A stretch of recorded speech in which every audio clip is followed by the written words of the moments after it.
Top quality और consistent performance के लिए सिर्फ सिल्वर पंप्स। टॉप क्वालिटी और कंसिस्टेंट परफॉर्मेंस के लिए सिर्फ सिल्वर पंप्स, नाम याद रखना। आजपासून विदर्भामध्ये शाळेची पहिली घंटा वाजणार आहे आणि अनेक भागात जर आपण पाहिलं तर जिल्हा परिषदच्या शाळांना सुरुवात झालेली आहे।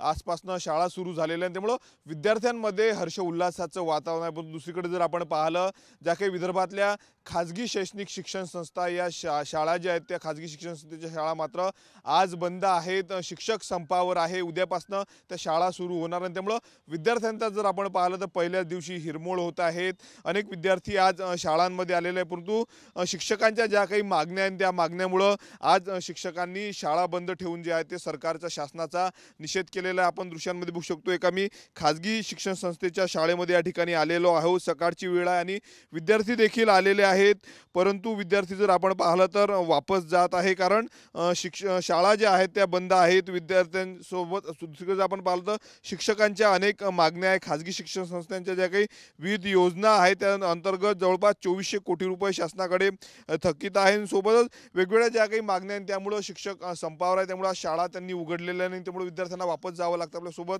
मुख्याध्यापक आहेत। सर, काय कारण आहेत आज बंद ठेवली आहे शाळा, दुसरीकडे जिल्हा परिषदेच्या शाळा सुरू झाल्या?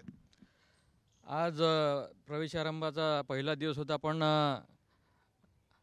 शिक्षण संस्थांनी आज ज्या विविध मागण्या आहेत त्याच्यासाठी बंद पुकारलेला आहे आणि सगळ्या ज्या खाजगी शिक्षण संस्था आहेत त्या सगळ्या शिक्षण संस्था यामध्ये सामील आहे। शिवाजी शिक्षण संस्थेचा सुद्धा याच्यामध्ये समावेश आहे।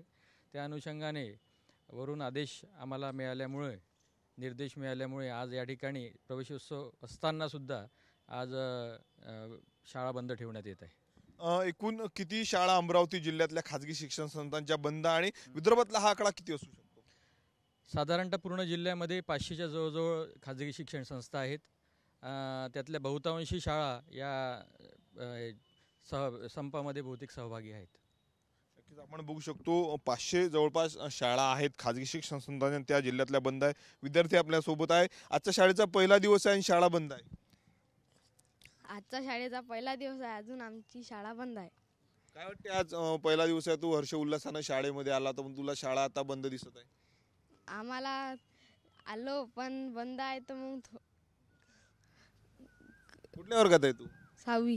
पहिल्यांदाच या शाळेत प्रवेश घेतला? हो। एकदा आपण बघू शकतो पहिल्या दिवशी हा विद्यार्थी आला होता पण तू वापस जाण्याची वेळ त्यावर आली आहे। बेटा कोण्या वर्गात आहे? 9वी। बंद आहे शाळा, काय सांगितलं सरांनी? आज काय म्हणाले सर? आज शाळा बंद आहे। आपण बघू शकतो शाळा बंद आहे असं सांगितलं जात आहे। उद्यापासून या खाजगी शिक्षण संस्थांच्या ज्या त्या शाळा सुरू होणार आहेत। ज्या पद्धतीने आज जर आपण पाहिलं तर विदर्भामधल्या जिल्हा परिषदेच्या शाळा सुरू झालेल्या आहे, परंतु खाजगी शिक्षण संस्थांच्या शाळांना मात्र आजही टाळं लागलेलं आहे। कॅमेरामन अनिकेत दहातोंडेसह मी स्वप्नील उमाप, TV9 मराठी, अमरावती।